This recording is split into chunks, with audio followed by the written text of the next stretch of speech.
Good afternoon, everyone.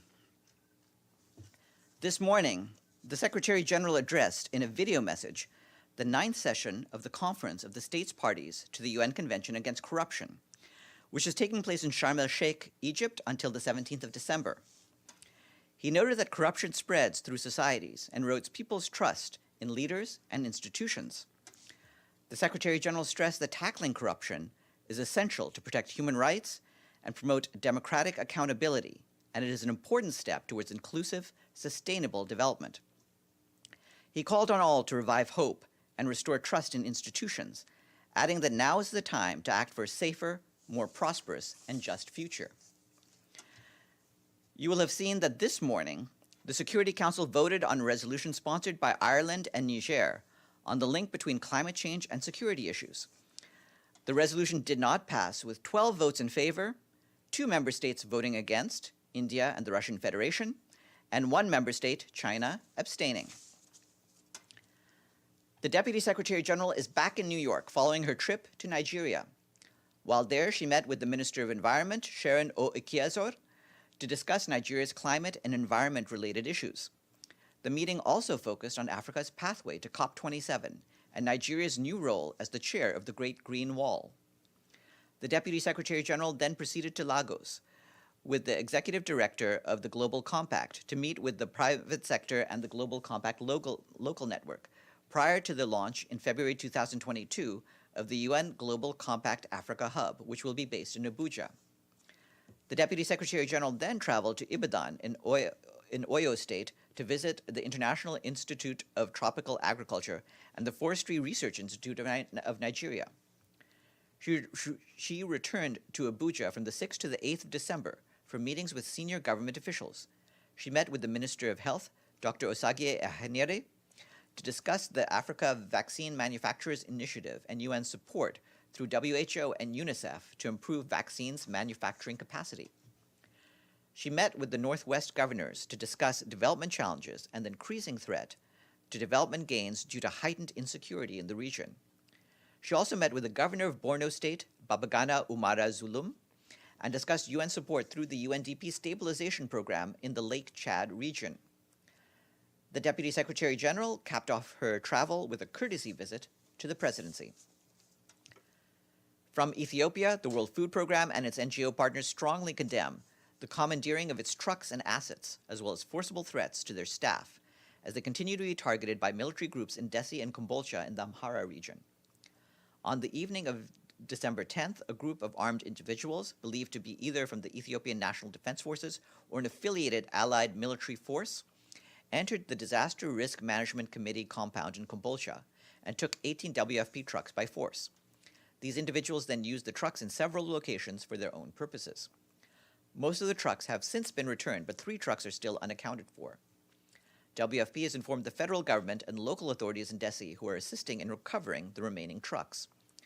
WFP and its partners reiterate that under international humanitarian law, it is prohibited to attack, destroy, misappropriate, or loot relief supplies, installations, materials, units, or vehicles. The safety and security of UN and partner staff remains our highest priority, and we call for the immediate and safe release of our staff, colleagues, and vehicles.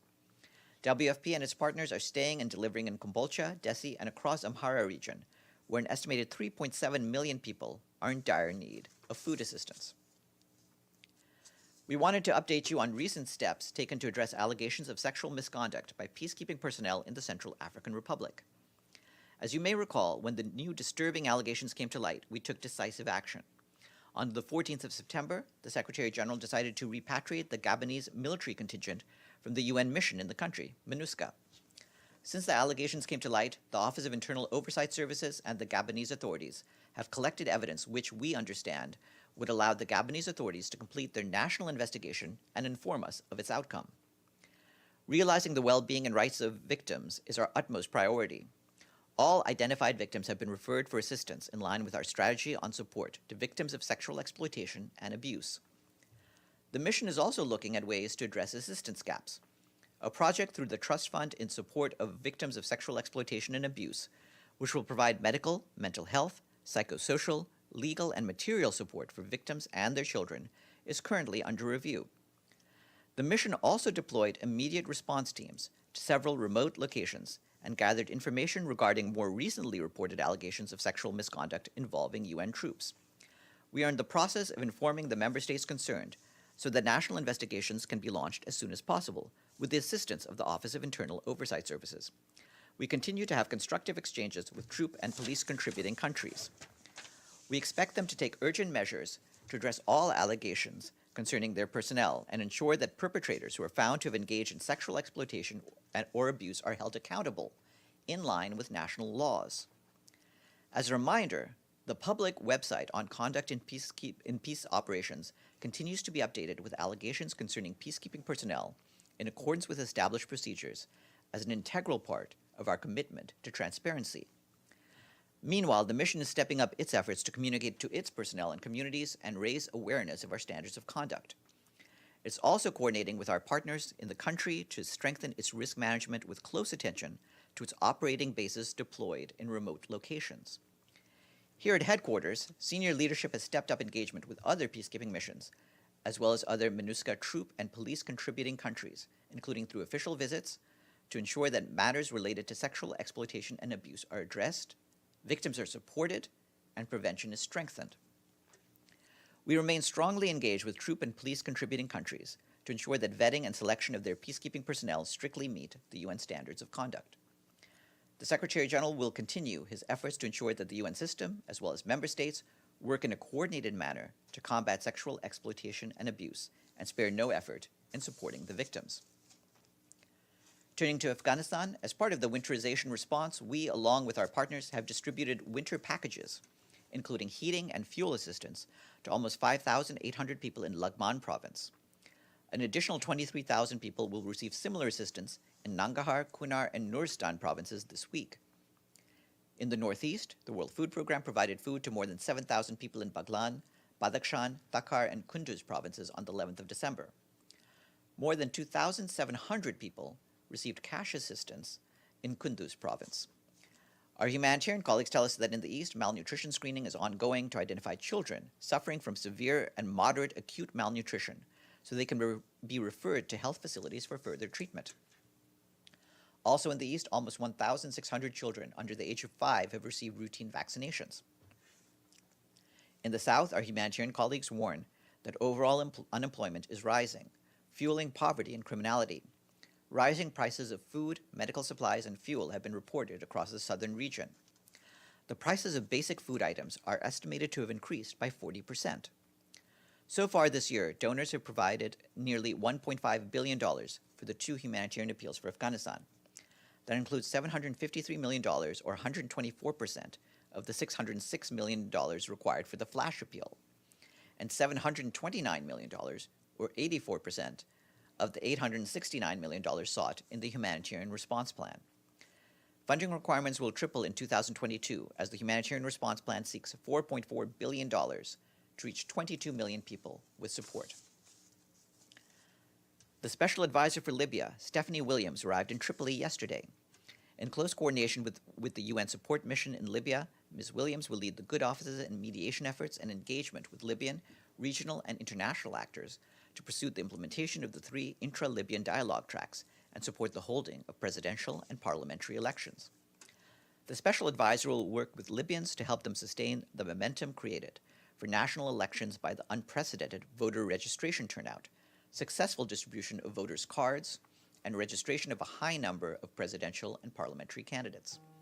UNSMIL commends the work of the High National Election Commission, which has achieved significant progress in the technical preparations of the electoral process, despite many challenges and time constraints. And I'm also delighted to thank Libya for its full contribution to the 2021 regular budget. Shukran. This payment takes us up to 140 fully paid-up member states. The UN Population Fund has launched an appeal for $835 million to reach over 54 million women, girls, and young people in 61 countries next year, the agency's largest ever humanitarian appeal. It seeks integrated sexual and reproductive health and gender-based violence services and comprehensive support for survivors of violence, including mental health and psychosocial support. This year, despite challenges posed by the pandemic, UNFPA and its partners assisted millions of women, girls, and young people in the hardest hit and hardest to reach places, with a range of services, information, and supplies. More than 29 million women in 42 countries receive sexual and reproductive health services. 6 million people in 39 countries receive family planning services. More than 1.5 million safe births were assisted in 29 countries. And 2.4 million survivors of gender-based violence accessed support services. There's more online.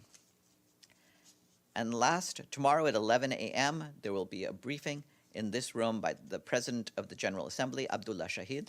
Polina Kubayak, the spokesperson for the President of the General Assembly, can tell you more about that shortly when she follows me. And before she comes on, are there any questions for me? Yes, Benno. Thank you. You talked briefly about the climate resolution that didn't go through this morning. Does the Secretary General have an opinion about it not going through? Well, on that, what I can tell you is that the climate emergency is, as we've said repeatedly, the vital issue of our time. We're knocking on the door of a climate catastrophe, and it's time to go into emergency mode. No one is safe from the destructive effects of climate disruption. Climate change has a multiplier effect and is an aggravating factor for global peace, security, and prosperity. The Security Council has emphasized this on numerous occasions, including in resolutions on the mandates of specific peacekeeping operations and special political missions. And we will continue integrating climate risks into our political analysis, as well as conflict prevention and peace-building initiatives.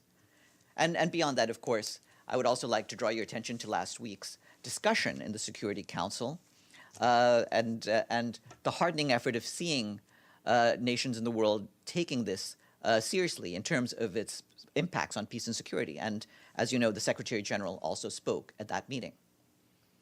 If there's nothing else in this room, we'll turn to the screens. I believe Abdul Hamid has a question. Oh, and then Stefano after that. Abdul Hamid. Thank you, Farhan.